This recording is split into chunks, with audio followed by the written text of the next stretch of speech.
খবর পড়ছি এখন সংবাদ 24 নিউজ রুম থেকে। আমি সিনথিয়া। দুর্গম হারাঙ্গিপাড়ায় সেনাবাহিনীর বিনামূল্যে চিকিৎসা সেবা। মোহাম্মদ কামরুল ইসলাম, রাঙ্গামাটি জেলা প্রতিনিধি।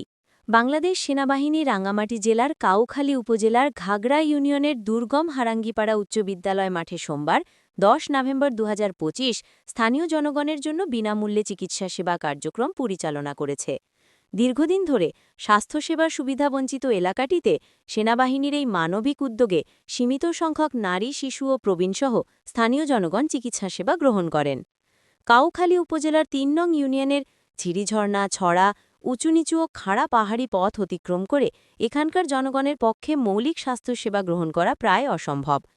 এই বাস্তবতাকে সামনে রেখে রাঙ্গামাটি সদরজনের সহযোগিতায় মেজর মিনহাজুর আবেদিনের নেতৃত্বে চিকিৎসা ক্যাম্প পরিচালিত হয়। ক্যাম্পে চিকিৎসা সেবা প্রদান করেন রাঙ্গামাটি জেনারেল হাসপাতালের জুনিয়র কনসালটেন্ট শিশু বিশেষজ্ঞ doctor Abid Das, major Jannatun Naim DGO gynae বিশেষজ্ঞ এবং captain Nahida Akter medical officer. দিনব্যাপী এই ক্যাম্প থেকে প্রায় 2 লক্ষ টাকার ওষুধ ও চিকিৎসা সামগ্রী বিনামূল্যে বিতরণের পরিকল্পনা করা হয়। যারা চিকিৎসা গ্রহণ করতে পেরেছেন তারা সেনাবাহিনীর এই মানবিক উদ্যোগে সন্তুষ্টি প্রকাশ করেন। চিকিৎসা ক্যাম্পে বাধা দেওয়ার অভিযোগ স্থানীয় সূত্রে জানা যায়।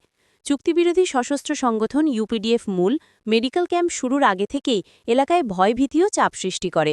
সংগঠনের সদস্যরা বিভিন্ন পাহাড়ি পাড়ায় গিয়ে সাধারণ মানুষকে হুমকি দেয় যে সেনাবাহিনীর চিকিৎসা ক্যাম্পে গেলে জরিমানা ও শাস্তির সম্মুখীন হতে হবে।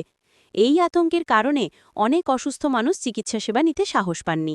তবুও সেনাবাহিনী মানবিক দৃষ্টিভঙ্গি ও ধৈর্য নিয়ে নির্ধারিত সময় পর্যন্ত চিকিৎসা সেবা চালিয়ে যায়।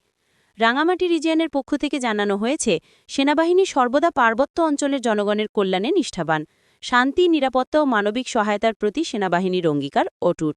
সশস্ত্র গোষ্ঠীর যে কোনো ভয়ভীতি বা বিভ্রান্তিমূলক কর্মকাণ্ড জনগণের সেবায় প্রতিবন্ধকতা সৃষ্টি করতে পারবে না। ভবিষ্যতেও এ ধরনের মানবিক কার্যক্রম অব্যাহত থাকবে।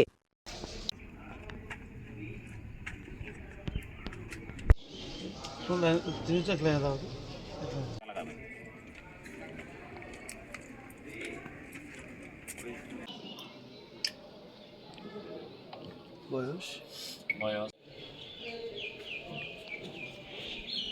কত বছর ধরে আছেন এখানে? অনেক বছর।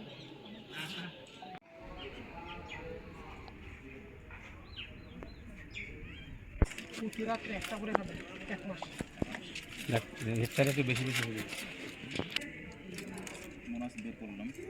এই ক্যালসিয়াম রাতে প্রতিদিন রাতে একটা করে দুপুরে 30 দিন এটা প্রাইভেট ডাক্তারের কাছে পরামর্শ করে ওষুধ খেয়ে যেটা ওষুধ দিলে না